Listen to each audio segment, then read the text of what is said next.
सत्ता की दलाल। They just want a seat, उसमें विजन नहीं है, ना उसमें कोई आइडियोलॉजीज है। ज़्यादा से ज़्यादा 1 हो सकते हैं। 1 रेट करेंगे। हाँ 1 रेट कर सकते, कोई दिक्कत नहीं है। पॉइंट देने का मन ही नहीं कर रहे और देना भी नहीं चाहते हैं। ईस्टर्न अरुणाचल से बिलोंग करते हैं, तिरप डिस्ट्रिक्ट से, तो हम लोग का साइड में इतना डेवलपमेंट नहीं है। उसका हिस्सा जो विजनरी है मुझे अभी तक मिला नहीं है, देखा नहीं।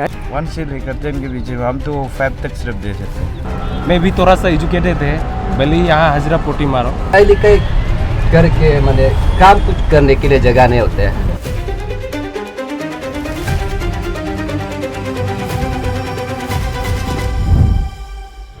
नमस्कार दर्शकों, आपका फिर से स्वागत है ईस्टर्न सेंटिनल पर और मेरा नाम है तना पुमिन।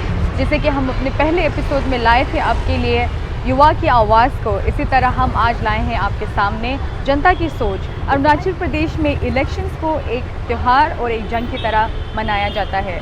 जंग उन सभी aspiring MLAs and MP candidates के लिए जो लड़ते हैं इलेक्शन में, और त्यौहार हम सभी जनता जो हमारी उम्मीदें, हमारी एस्पिरेशंस, होप्स जो जुड़ जाते हैं हमारे अपकमिंग लीडर्स लोग के लिए। तो इसी के साथ बने रहिए ईस्टर्न सेंटिनल के साथ, जनता क्या सोचती है वो जानने के लिए। तो ये बार अरुणाचल प्रदेश का इलेक्शन का माहौल देख के आपको क्या लग रहा है? आप किसको वोट देंगे, BJP या कांग्रेस या कोई regional party? BJP actually I would like to myself Mastar Sodayongam. Now I am belong from Wetchang district. 27 Lurumova constituency. तो जब से देखा है, क्योंकि जो मैं BJP गवर्नमेंट को पसंद नहीं करते वो बात नहीं होते है, फिर भी जो सेंटर का BJP को हम तो पसंद करते हैं, मगर ये जब से अरुणाचल प्रदेश में जो पेपर लीकेज हुआ है, यहाँ से सॉल्यूशन अभी तक लाया नहीं है। उसी का तौर पे मैं तो BJP गवर्नमेंट को पसंद नहीं हूँ। हमारा वोट तो यहाँ अभी हमारा पार्टी का MLA जो हमारा तनाहाली साहब है, तो तनाहाली को हम लोग उम्मीद करते हैं इस बार भी उस टिकट को जरूर मिलेगा। फर्स्ट ऑफ ऑल मेरा कांग्रेस और BJP दोनों में मतलब सपोर्ट नहीं रहेगा, क्योंकि जो लीडर कांग्रेस में था वो अभी BJP कन्वर्ट हो गया है। तो मेरा ख्याल से हम जो अभी कुछ रीजनल जो भी उठेगा कुछ अपना क्या बोलेगा काबिलियत से, उसको सपोर्ट करना चाहिए। हाँ, ये पेमा खांडू लीडरशिप में तो हम लोग जितना 2014 से लेके अभी तक 2024 तक हम तो खुश है, एकदम बिल्कुल खुश है। मैं तो सपोर्ट तो क्या BJP को ही सपोर्ट करूँगा, मोदी जी को। हाँ। ओके, क्यों BJP को? क्योंकि जब से देखा मैं BJP को देखा यहाँ में बड़े काफ़ी हमारे अरुणाचल में उन्नति हुआ है, काफ़ी उसने जो यहाँ अरुणाचल पे ध्यान, नॉर्थ ईस्ट तरफ ध्यान दे रहा है काफ़ी। यहाँ लोग को जो ना, जो पहले हमारे यहाँ पे कुछ नहीं था, आप देखिए सड़क से लेकर हमारे यहाँ के लोग जो अभी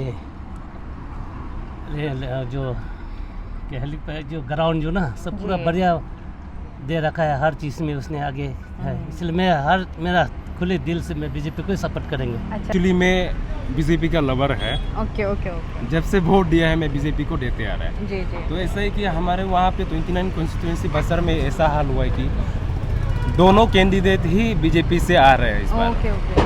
तो एक पहले NPP से था, लेकिन इसने इस टाइम सिटिंग MLA जो है BJP की तरफ से इस बार आ रहा है जी।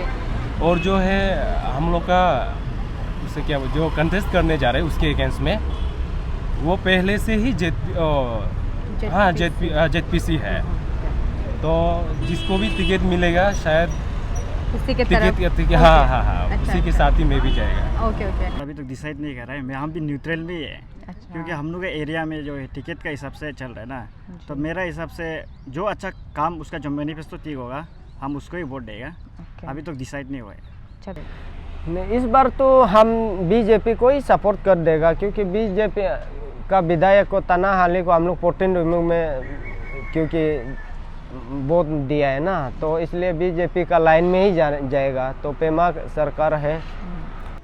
तो ऐसे लीडर तो आजकल हर एरिया में, हर कंस्टिट्यूंसी में बहुत सारा लीडर्स क्लेम कर रहा है, बहुत सारा दावेदार है कि सेम पार्टी से BJP से ही 2-3 लोग हैं। फिर ऐसे होने के कारण सब लोग अपना पार्टी छोड़ करके उसमें आ रहा है, BJP में आ रहा है, क्योंकि जस्ट बिकॉज कि उसमें थोड़ा सा विनिंग एज है सेंट्रल गवर्नमेंट में। बोल को पता है कि मोदी ही आने वाला है, और एंड सीइंग दैट कि वो लोग अपना पार्टी छोड़ करके आ रहा है, इट्स बिकॉज कि leaders in our state they lack ideology and they lack visions. उनको बस एक ठेकेदार की तरह एक वो बोलते हैं ना कि सत्ता की दलाल, they just want a seat. उसमें विजन नहीं है ना, उसमें कोई आइडियोलॉजीज़ है। अदरवाइज़ एक कांग्रेस का आइडियोलॉजीज़ और बीजेपी का आइडियोलॉजी देखा जाए तो एकदम स्टक डिफरेंस अलग है, बट स्टिल दे सिर्फ इधर उधर कर रहे हैं। तो मतलब they lack ideologies and visions. तो हमारा एरिया में तो हम नहीं बोल सकता है कि कोई अगर बीजेपी से उठेगा तो वो लीडर अच्छा है तो उसको देना पड़ेगा, या तो फिर कांग्रेस से उठेगा तो उसका जो डेवलपमेंटल पर्सपेक्टिव है, उसका जो विजन्स है, उसको देख कर देना पड़ेगा। मैं इस बार मेरा जो वोट है मैं फेवर करता हूँ मैं बीजेपी गवर्नमेंट को, बीजेपी पार्टी को। बीजेपी को क्यों, आप अगर बता सकते? बीजेपी को मतलब उसका डेवलपमेंट को देख रहा है, फास्टेस्ट डेवलपमेंट है अभी फिलहाल।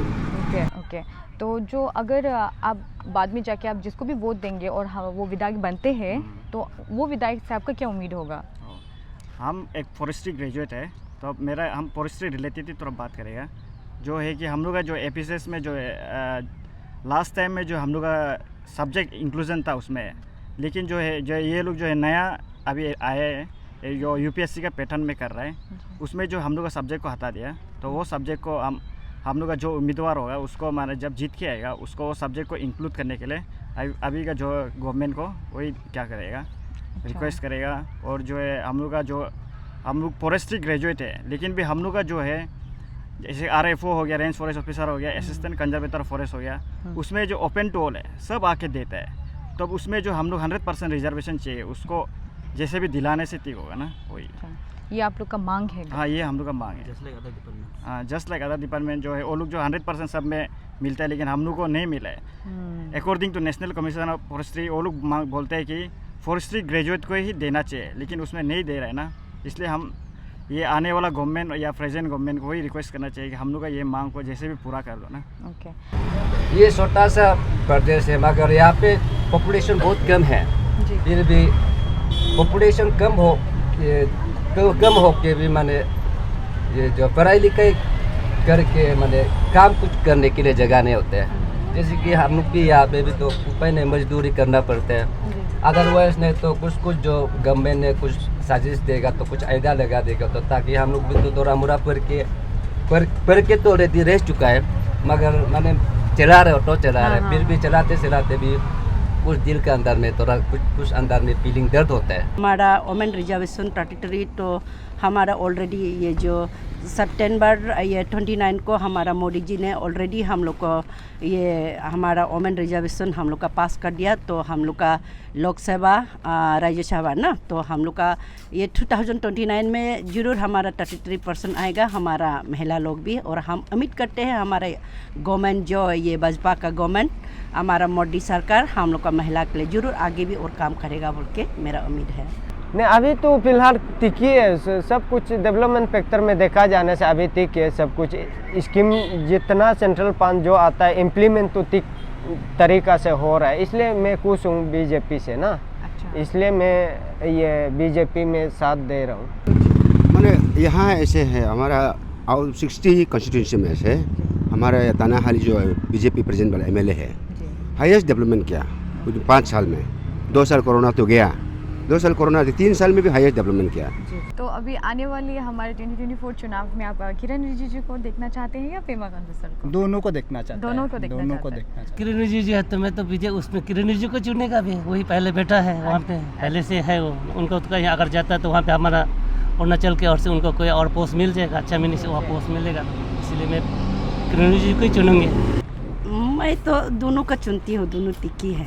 शायद पेमा खांडू सर को चूज़ करेंगे। चुनने के बाद चुनने का पावर तो हर एक में है, अपना वैल्यूएबल बहुत जिसको पसंद करते उसको देगा जरूर है, लेकिन मेरा तरफ से तो पेमा सर ही ठीक है अब तक के लिए। दोनों में मैं कुछ फर्क नहीं पड़ता है, दोनों अच्छा ही काम कर दोनों को एक दूसरा को मतलब एक को भी रिजिजू को भी मतलब वो नहीं कर सकता है कि ये डेवलपमेंट नहीं क्या नहीं बोल सकता। रिजिजू भी बहुत किया है और पेमा खांडू भी बहुत किया है। आप जैसे कि जानते हैं हमारे अभी करंट चीफ मिनिस्टर है वो बीजेपी सरकार से है, पेमा खांडू सर। अगर उनको आपको हम रेट करने बोलेंगे 1 से लेकर 10 के बीच में, आप कितने रेट करेंगे उसको? एक्चुअली हम उसको 7 रेट करना चाहिएगा। अच्छा। हम देखा है कि जब से पेमा खांडू जी आया है पावर में, तो डेवलपमेंट हम देखा है, चाहे वो मतलब इंफ्रास्ट्रक्चर हो या एंटरप्रेन्योरशिप में हो ना, और चाहे इको टूरिज्म में हो, हम देखा है। लेकिन एक्चुअली हम ईस्टर्न अरुणाचल से बिलोंग करते हैं, तिरप डिस्ट्रिक्ट से, तो हम लोग का साइड में इतना डेवलपमेंट नहीं है। तो उसका कारण से ही हम मतलब उसको ये बोलना चाहिए कि आप जो पूरा होल अरुणाचल का सीएम है, तो मतलब सबको देखने से इक्वली, तब हम उसको मतलब पूरा हाँ, 10 देंगे ना? 10 on 10 तो नहीं देगा, क्योंकि कोई भी इंडिविजुअल परफेक्ट नहीं होता है। जी जी। कोई भी डिजर्व नहीं करता है कि वो 10 on 10 मिलेगा। 9 तक हम दे सकेगा, लेकिन अभी के लिए फ़िलहाल 7 देगा। मेरा हिसाब से तो 8 ना?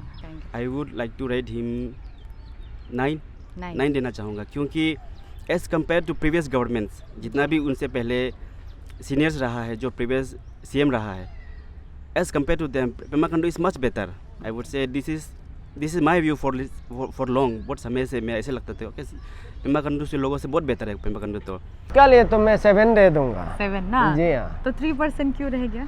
3% वही है कि अभी तक कुछ स्कीम और बाकी है तो इम्प्लीमेंट करने के लिए, इसलिए 3% में बाकी रख रहा हूँ। और होप वाला स्कीम जब इम्प्लीमेंट कंप्लीट हो जाएगा, ये पूरा ग्रास लेवल तक ना, तब हम पूरा स्टार 10 स्टार पूरा दे देंगे। 10 मारेगा। अब पूरा 10 मारेगा? 10 मारेगा। अच्छा, मैं तो 6 दे दूंगा उसको। 6। और ये 4 नंबर 10 कब होगा भैया? 2 होना तो मुश्किल है, फिर उसका भी कमियां होगा कुछ तो। जी, 10 जी। पूरा देना तो 10 तो नहीं देंगे। जी। 1 से लेकर 10 के बीच में हम तो 5 तक सिर्फ दे सकते हैं। 5 और 5 कब कंप्लीट 10 हो सकता है, आप ये भी बता दीजिए। कंप्लीट जो तब होना चाहिए कि एपीपीएससी कमीशन का जितना भी जो और एसओपी है, स्ट्रॉन्ग एसओपी बनना है, वो चीज़ पूरा हो जाने से तब कंप्लीट 10 होना चाहिए। वो तो 10 ही होगा, पूरी 10? हाँ 10 ही होगा। मेरा हिसाब से तो 8 9 out of 10। 9 out of 10। Okay, तो 1% कब होगा अगर पूरा 10 का 10 होना पड़े तो? अगर वो पेपर लीज केस फियास्को वाला अगर क्लियर कर जाएगा, 10 out of 10। मैं 1 से लेके 10 तक 9 तक हम देगा पेमा खांडू को। ज़्यादा से ज़्यादा 1 हो सकते हैं। 1 रेट करेंगे? हाँ 1 रेट कर सकते हैं। अच्छा, नो पॉइंट नहीं देंगे? पॉइंट तो कोई दिक्कत नहीं है, पॉइंट देने का मन ही नहीं कर रहे और देना भी नहीं चाहते हैं। डेफिनेटली आई वुड से हिम कि 8.5। 8.5 हाँ। ओके। तो उसको 10 में तकदीर करने के लिए आप क्या कहना चाहेंगे? देखो 10 तक जाने के लिए ऐसा ऑलवेज सेज कि हाँ डेफिनेटली वो होता है कि हमेशा लीडर जो क्या को बात करना चाहिए, स्पेशली जो अनएम्प्लॉयमेंट चीज़ है ना, जो इंसान को ज़रूरी है, जो पब्लिक को ज़रूरी है, तो डेफिनेट वो कर रहा है और डेफिनेट वो आगे करते रहेंगे। Definite he will reach up to the star of 10.10। तो दर्शकों, आपने सुना हमारी जनता की सोच को, और जिस तरह हमारी जनता बहुत वोकल है, हमारे अभिकरण जो हमारे अरुणाचल प्रदेश जिस तरह से है, उन सभी का होप एंड एस्पिरेशंस हमारे जो आने वाले चुनाव में जितने एमएलएज़ हैं और जितने एमपीज़ हैं उनसे जुड़े हुए हैं, स्पेशली हमारे एजुकेशन को लेके और डेवलपमेंट को लेके। तो इस तरह के और एपिसोड्स देखने के लिए बने रहिए ईस्टर्न सेंटिनल के साथ।